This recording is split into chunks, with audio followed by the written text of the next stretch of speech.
The Powered Paragliding Show, brought to you in conjunction with Paramotor Magazine, with your hosts, Michael Purdy, Jeff Going, and Paul Anthem. Let's fly away!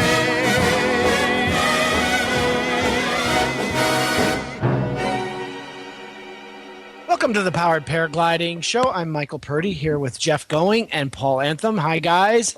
Greetings from Chicago. Hello. I always love that because when I do it that way, everybody answers at the same time. It's good radio. Anyway, we're going to start out with Jeff just went to the Kankakee. The Kankakee fly-in, and I guess a good time was had by all. But you had particularly, you found some new things to do with wings. This is a family show, Jeff. Well, you know, I'm working on master-powered paragliding, and so Tim Kaiser and I went down there in the Enterprise, and I brought all the camera gear, of course.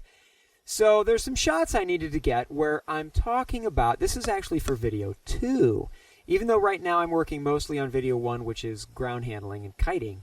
Video 2 is about launching. And one of the things I'm going to talk about is controlling the wing on the ground, steering the wing on the ground. So we did some kind of funny scenes around that. The first one was something we've talked about on this show. It has to do with pilots who set up in front of you. Oh, yes. So, You know what? I believe you did an episode on that. For 8 years, we've been frustrated by this subject. This is the most frustrating subject in our sport. Yeah. Well, and my contention is a good pilot who gets really good at steering his launch can probably overcome many of these situations. But of course, you want to make sure you get good before you go out and do this. So what I did was I got one volunteer whose name, I guess I can say it because this shows when you see him in the video and he's doing this, hopefully it's obvious that he's just acting. But I'm all laid out, my motor's running, and I'm looking back at my wing, getting ready to go. And then just as I look back forward to launch, Lance Marzak lays his wing out, throws it out in front of me, and he's looking forward. He's not really looking at me. And he's just checking the winds with his hand, and I kind of shake my head in disgust and then go for it.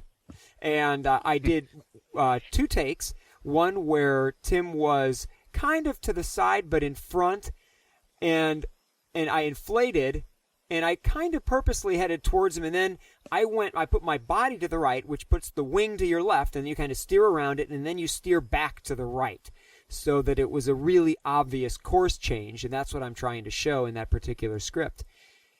Right. And then the next one, we did it, the same thing. I kind of give this disgusted shrug, inflate, and I go around it. Only this time now, Tim is in front, and it's even more apparent what's happened because he zooms in a little bit, which makes it look even tighter. So the effect is even more obvious. Now, Jeff, now that sounds like a moron video. You're not allowed to start stealing my ideas.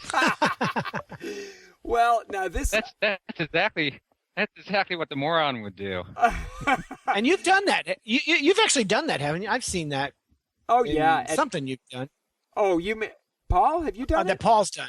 No, I haven't done that particular video. I've done the oblivious video where the moron just has no idea what's going on around him, and he's got the motor going full blast. And I was just about to do that video, and the guys start talking about it. It's happened to everybody where someone set up in front of you, especially at Salton Sea. It happened where one pilot had to wait for this guy in front of him to try to launch 3 times Oh boy! while Oh, he my waited God. behind him. Oh my God! Yeah, that. And would of be course, the hideous. guy that was waiting was there first. Yeah. Yes. So what is the protocol? I mean, you just grin and bear it, or you try to put it tactfully, or what should we do, Jeffrey? If there is somebody set up to launch and they're standing there ready, it's really clear. Don't lay out in their path.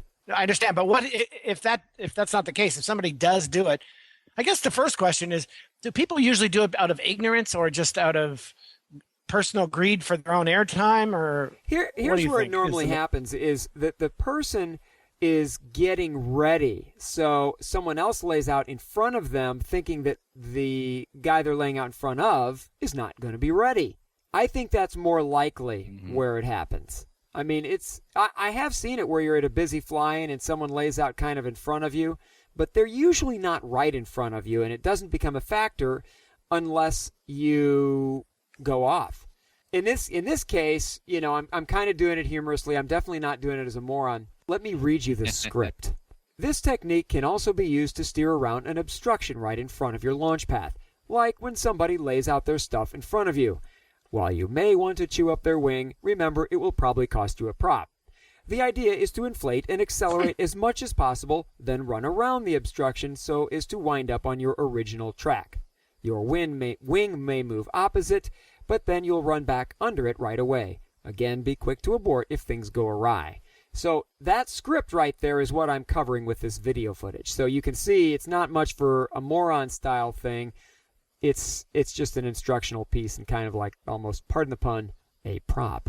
Oh, boy. Yeah, the funny thing about that, Jeff, is wasn't it Lance Martzak who chewed up someone's wing launching right past it last year? Oh, no. That was, I think it was, it wasn't Lance. Lance hasn't ever done that. Yeah, it was someone else. Okay, I'm sorry. Maybe it was someone in Michigan, but someone just thought they would just launch over the corner of someone's wing, and it sucked the person's wing up and chewed it up. Yeah.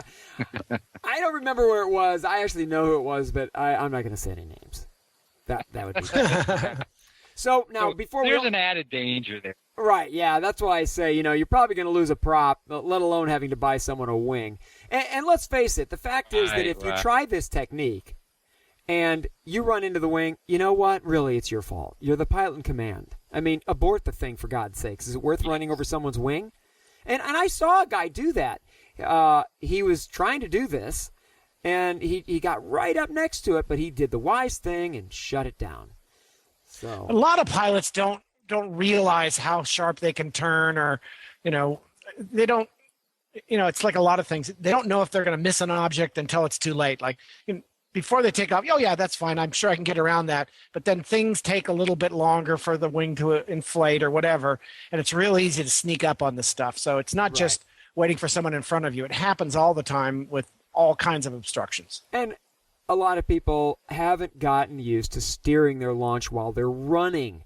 I mean, every launch, I see this, we all see this. Every launch is kind of accidental.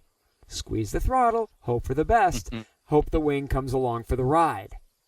So, what I'm trying to show in this video is not just what's possible, but the specifics of how you do it. I mean, real specifically down, pull the brake here, get the wing over, now run around it, but before it comes over, pull the brake here, bring it back, get it straight, and then launch. Which brings us to the last thing, since we only have 1 minute, is I wanted to get a shot of a 360-degree run. So I landed, and I've done it before, but never with the video camera rolling. So I landed, Tim was on the side of the runway, and I just began to run. I steered the wing to the left and steered it all the way around in a 360 running, and boy, do I look silly running. We really do look pretty silly running with these things, bobbing around up and down as we gate around. So, but the fact that you can do that is really interesting. A lot of people don't know it. In fact, just to recap where this is all going and coming from is Jeff's working on the next major video for our sport, and it's mastering powered paragliding. So you got to get that. Yeah, it'll be a good tool. I mean, this is what I wish I had, because it'll show what's possible and how to do it. But anyway, it worked. It worked really well. Time. And it was a lot of fun. Yes, we are out of time, but it was good. Thanks, guys. Okay. All right, that's it. We have to go. You're listening to the Powered Paragliding Show. Every new beginning comes from some other beginning's end.